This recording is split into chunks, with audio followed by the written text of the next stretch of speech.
नमस्ते, मैं हूं आपके साथ जसप्रीत कौर। आज मैं कौन हूं में हम बात करेंगे आवारा कुत्तों की। सुप्रीम कोर्ट ने दिल्ली एनसीआर क्षेत्र से सभी आवारा कुत्तों को हटाने का आदेश दिया था, जिसको लेकर बवाल मचा हुआ है।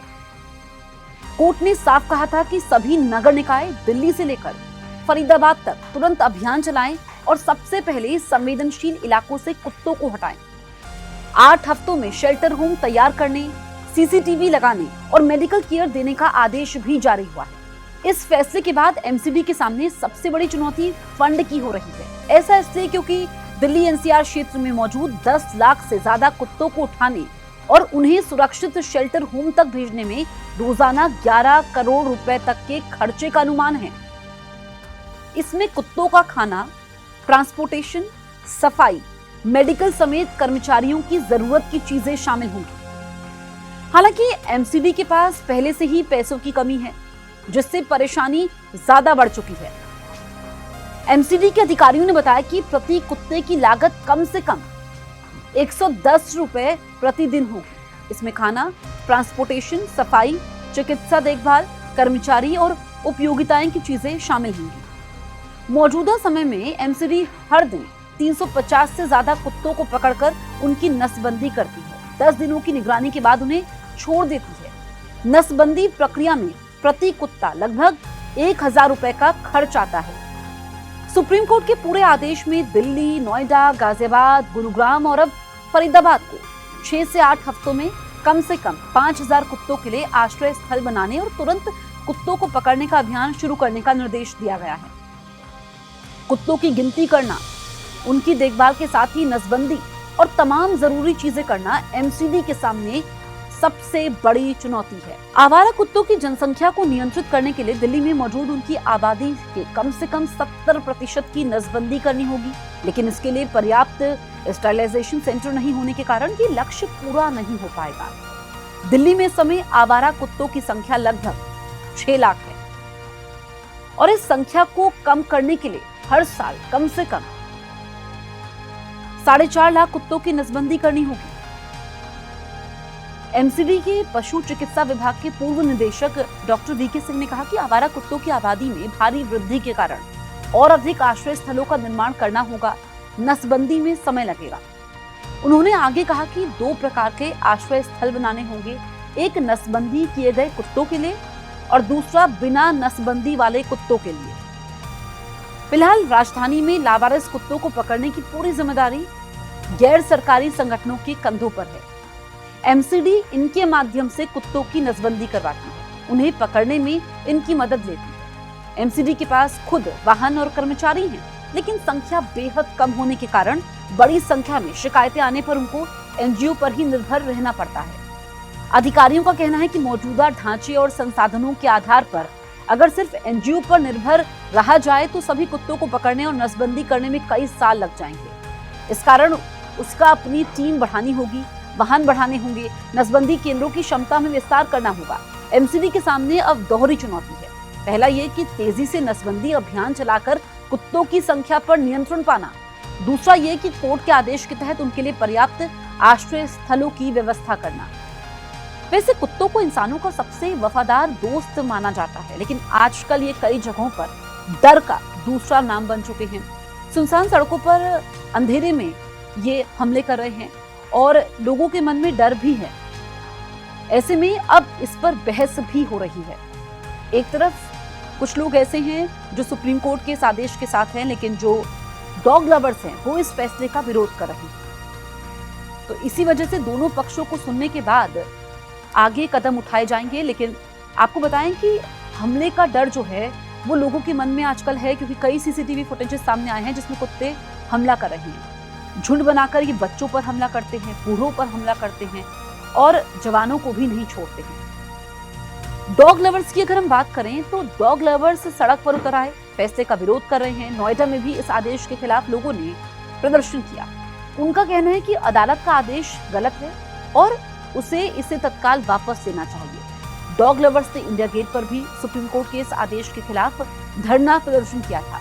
एनिमल लवर्स कह रहे हैं कि राजस्थान के जोधपुर में ऐसा ही एक प्रयास कई सालों पहले किया गया था, लेकिन वो सफल नहीं हुआ। जब शेल्टर होम में कमजोर कुत्तों को खाना दिया गया तो मजबूत कुत्तों ने उन्हें खाने नहीं दिया और जो ताकतवर कुत्ते थे उन्होंने कमजोर कुत्तों को मार दिया था। बड़ी संख्या में कुत्तों की जान चली गई थी। ऐसे में दिल्ली की सड़कों पर घूमने वाले कुत्तों को पकड़कर अगर एक ही शेल्टर होम में डाल दिया जाए तो कितना घातक परिणाम होगा।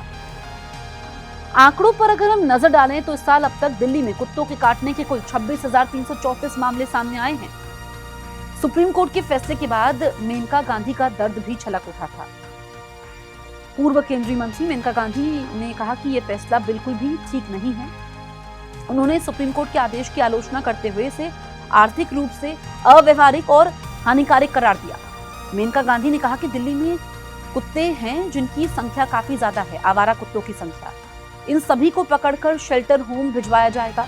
उनको सड़कों से हटाने के लिए दिल्ली सरकार को 1 या 2,000 शेल्टर होम बनाने होंगे, क्योंकि ज्यादा कुत्तों को एक साथ नहीं रखा जा सकता। सबसे पहले तो उसके लिए जमीन तलाशनी होगी। इस पर 4 से 5 करोड़ के करीब का खर्च आएगा, क्योंकि हर सेंटर में केयर टेकर, खाना बनाने वाले और खिलाने वाले और चौकीदार की व्यवस्था करनी होगी। उन्होंने आगे कहा कि पकड़े गए कुत्तों को खिलाने के लिए हर हफ्ते कम से कम 5 करोड़ रुपए का खर्च और आएगा। इसके बाद ऐसे लोग चाहिए होंगे जो उनको जाकर खाना खिला सके। ऐसा लगता है कि सुप्रीम कोर्ट का यह आदेश गुस्से में दिया गया है। उन्होंने कहा कि यह मामला बिल्कुल बिना किसी कारण के उठाया गया था, जो एक फर्जी अखबार की रिपोर्ट पर आधारित था, जिसमें कुत्तों द्वारा एक लड़की पर हमला करने की बात कही गई थी। उनके माता पिता के मुताबिक बाद में दुर्भाग्य से उसकी मौत हुई और ये मेनिंजाइटिस से मौत हो गई। वहीं गुरुवार को भी सुप्रीम कोर्ट में इस मामले की सुनवाई हुई। सुनवाई के बाद देश की सर्वोच्च अदालत ने अपना फैसला सुरक्षित रख लिया है। सुनवाई के समय सुप्रीम कोर्ट ने कहा कि मुद्दे पर विवाद के बजाय समाधान होना चाहिए। इस केस की जस्टिस विक्रमनाथ, जस्टिस संदीप मेहता और जस्टिस NV अंजारिया की स्पेशल बेंच ने सभी पक्षों की दलीलें सुनी। सॉलिसिटर जनरल तुषार मेहता ने कहा कि आवारा कुत्तों की नसबंदी करके हल नहीं निकल सकता है, क्योंकि इससे रेबीज नहीं रुकता है। इनके डर के कारण माँ बाप बच्चों को घर के बाहर खेलने नहीं भेजते हैं। ये रुख मेरा है, इससे सरकार का कोई लेना देना नहीं है। इस बेहद गंभीर मुद्दे का हल निकालना ही होगा। सॉलिसिटर जनरल तुषार मेहता ने यह भी दलील दी कि यहाँ कई ऐसे मांसाहारी लोग हैं जो खुद को पशु प्रेमी बताते हैं। वहीं कपिल सिब्बल ने कहा कि मामले का समाधान हो। दिल्ली NCR से कुत्तों को इकट्ठा कर एक शेल्टर होम भेजे, जो अभी है ही नहीं। वहीं 11 अगस्त को डॉग बाइट्स और रेबीज के मामलों को देखते हुए सभी आवारा कुत्तों को 8 हफ्तों में दिल्ली NCR के आवासीय क्षेत्रों से हटाकर शेल्टर होम में भेजने का आदेश दिया था। कोर्ट ने इस काम में बाधा डालने वाले व्यक्तियों के खिलाफ सख्त कार्रवाई की चेतावनी दी। आंकड़ों पर गौर करें तो दिल्ली में रेबीज से 54 संदिग्ध मौतें हुई, जो 2023 की 50 मौतों की तुलना में कहीं अधिक है। दिल्ली में हर दिन औसतन 2000 डॉग बाइट्स की घटनाएं सामने आ रही है और 2024 में जनवरी से जून तक 35,198 पशु काटने की घटनाएं दर्ज की गई। अब जो पशु की काटने की घटनाएं हैं, ये चिंताजनक है। विश्व स्वास्थ्य संगठन के अनुसार वैश्विक रेबीज से होने वाली मौतों में से 36% भारत में होती है, जो इस समस्या की गंभीरता को बताता है। ऐसे में अब बहुत सारे सवाल खड़े होते हैं, क्योंकि इस पर नियंत्रण पाना इस वक्त सबसे बड़ा मुद्दा बना हुआ है। दिल्ली में 10 लाख आवारा कुत्तों में से आधे से भी कम की नसबंदी हुई, जिससे आबादी नियंत्रण में विफलता दिखी। WHO के अनुसार भारत में हर साल रेबीज के कारण 18,000 से 20,000 लोगों की मौत होती है। ऐसा इसलिए होता है क्योंकि अधिकांश मामले रिपोर्ट नहीं किए जाते। भारत में कुत्ते के काटने के मामलों की संख्या की बात करें तो यहाँ पर बढ़ोतरी देखी गई है। ऐसे में इस मामले में सुप्रीम कोर्ट में सुनवाई हुई। खुद ही सुप्रीम कोर्ट ने मामले का संज्ञान लिया और 2030 तक केंद्रीय स्वास्थ्य मंत्रालय ने लक्ष्य रखा है भारत से कुत्ते वाले रेबीज उन्मूलन के लिए राष्ट्रीय कार्य योजना शुरू की है। दुनिया के तमाम देश आवारा जानवरों से परेशान रहे हैं। कई शहरों में आवारा कुत्तों को हटाने के लिए अभियान चलाए गए हैं। साल 2024 में तुर्की में 40 लाख आवारा कुत्तों को हटाने के लिए संसद में कानून बनाया गया था। इस कानून के तहत देश के आवारा कुत्तों को पकड़कर शेल्टर होम में भेजना था, जहां गोद लेने से उपलब्ध करवाने से पहले उनका टीकाकरण और नसबंदी होनी थी। कानून के तहत 2028 तक आवारा कुत्तों को शेल्टर होम में भेजने का समय दिया गया है। इस कानून का विरोध करने वालों को डर था कि इस फैसले के बाद कुत्तों को मारा जा सकता है। बाद में संवैधानिक कोर्ट ने भी संसद के कानून पर मोहर लगा दी थी। तुर्की में इस कानून के बनने के बाद कई कुत्तों को लोगों ने गोद लिया, कई कुत्तों को विदेशियों ने गोद लिया ताकि उनको कोई नुकसान ना हो। अमेरिका में आवारा जानवरों को कानूनी रूप से सुरक्षा हासिल है ताकि पशुओं की उपेक्षा ना हो। न्यूयॉर्क में आवारा कुत्तों के लिए गैर लाभकारी संस्था एनिमल केयर सेंटर्स काम करती है। ये संगठन कुत्तों को शेल्टर में ले जाते हैं, जहां उनके लिए घर ढूंढा जाता है। लंदन में आवारा कुत्तों की देखरेख की जाती है। ये काम डॉग वार्डन सर्विस करती है। कानून के मुताबिक 8 हफ्तों से अधिक उम्र के सभी पालतू कुत्तों के लिए माइक्रोचिप होती है, जो उसके मालिक के फोन नंबर से जुड़ी होती है। स्थानीय प्रशासन को अधिकार है कि वो आवारा कुत्तों को मार दे।